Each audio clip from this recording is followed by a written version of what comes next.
L'histoire de Wayden, en fait, c'est une histoire de hasard et d'opportunité.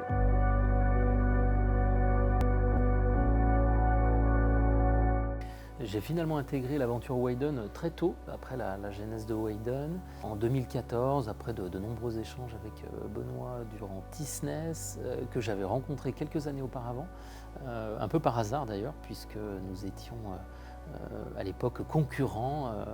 Avec mes équipes, j'allais chasser des commerciaux, des ingénieurs commerciaux dans ses équipes à lui, où nous nous étions frottés, si je puis dire, avant de finalement nous trouver des passions communes et puis nous trouver des modes opératoires également connexes. Nous étions restés en contact avant finalement de nous associer tout naturellement autour de cette offre du management de transition. Donc quelques mois après que Wayden ait déjà pris son envol. Moi, donc, ce qui m'avait séduit dans le projet Wayden, c'était cette nouvelle offre, notamment que Benoît mettait sur le marché, à une époque où le marché était en phase d'évangélisation, après une étape de structuration qu'on a mise en place. Au-delà des valeurs qu'on s'est trouvées très en adéquation avec Benoît à l'époque, alors qu'on se connaissait finalement peu, voire pas du tout, hein, quelques mois auparavant.